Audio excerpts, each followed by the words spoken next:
Tarek s'est rendu à Paris le matin du 31 janvier pour répondre aux interrogations de la police. Et depuis, je ne l'ai plus entendu ni vu. Rien du tout.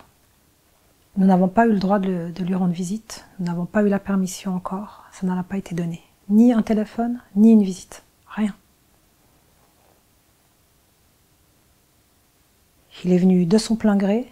Il avait pleinement confiance en la justice et malheureusement, la justice lui donne tort. Jusqu'à présent, il a montré une coopération exemplaire.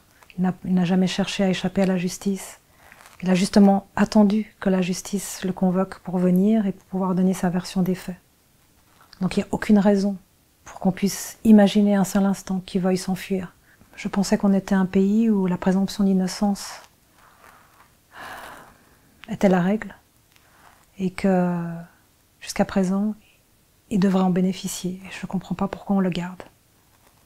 Et je ne suis pas sûre à l'heure actuelle qu'il bénéficie d'un traitement juste et digne. Je crois que Tarek a été désigné comme coupable depuis le début. C'est vraiment le sentiment que j'ai. Il suffit de lire la presse, il suffit d'allumer la télé et on pense qu'il est coupable. Et donc voilà, je crois qu'il est victime malheureusement de ce lynchage médiatique et de cette pression politique qu'on exerce sur lui. Et puis en même temps, il y a tellement de mensonges qu'à un moment donné, ça devient plus gérable, ça devient plus supportable.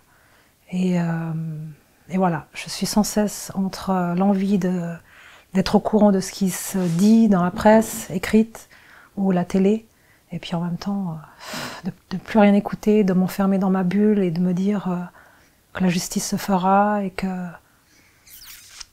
qu'il en sortira blanchi. Pour moi, tout ce que j'ai lu, ce sont des accusations mensongères. Ce sont des faits complètement erronés. Ça ne représente absolument pas, par exemple, le portrait qu'on fait de mon mari ne correspond absolument à rien de ce qu'on connaît de lui, de ce que je connais de lui, de ce que sa famille connaît de lui, de ce que les gens qui le connaissent véritablement savent de lui. Tarek est un homme fondamentalement droit, dévoué, honnête, juste, qui se préoccupe des autres. Et de le voir traité de cette façon, c'est pour moi très douloureux. Aujourd'hui, je suis allée rendre visite à l'avocat et j'ai appris des nouvelles très alarmantes concernant sa santé physique. L'avocat nous a dit qu'il n'était pas bien. Donc voilà, évidemment, je suis très inquiète.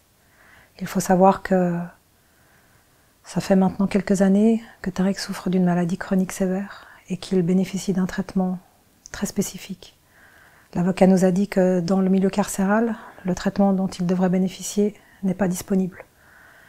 Et ça m'inquiète énormément.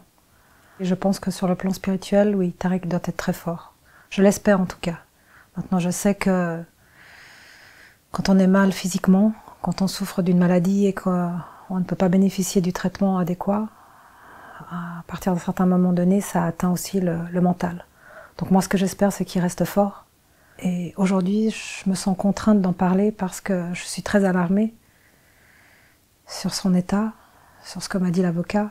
J'ai beaucoup de chance d'avoir en fait mes enfants qui sont venus me rejoindre ici.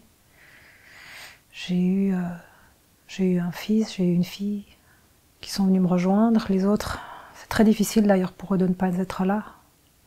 Sur les 4, il y en a 2 qui ont pu venir.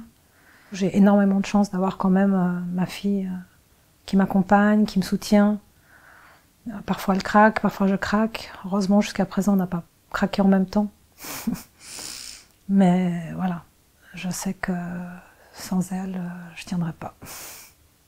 Je pense qu'il espère que nous soyons forts, qu'on tient le coup face à cette injustice, face à tout ce qui se dit dans les médias, parce qu'on essaye vraiment de salir son image, on essaye de nous casser, de détruire notre famille. C'est vraiment le sentiment qu'on a. On essaye de détruire vraiment, pas une seule personne, mais toute la famille. Je sais que Tarek a toujours essayé de me protéger. On a toujours essayé de protéger notre vie de famille. On n'a jamais voulu s'exposer. C'est un exercice qui est très difficile pour moi. Je ne suis pas sûre qu'il l'approuverait.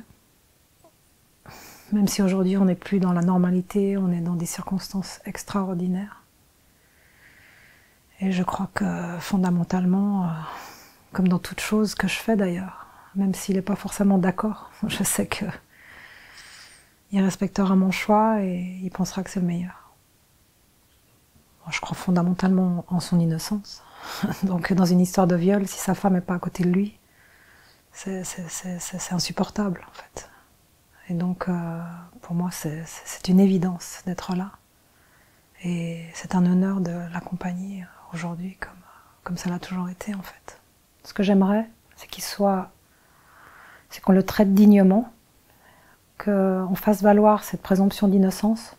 Donc j'aimerais qu'il puisse être libre jusqu'à son procès, pour qu'il puisse assurer sa défense sereinement et dans d'autres conditions que dans lesquelles il est maintenant. Si vous voulez être mis au courant des derniers événements, suivez la campagne officielle Free Tariq Ramadan Campaign, qui vous donnera toutes les mises à jour et toutes les informations vérifiées sur cette affaire.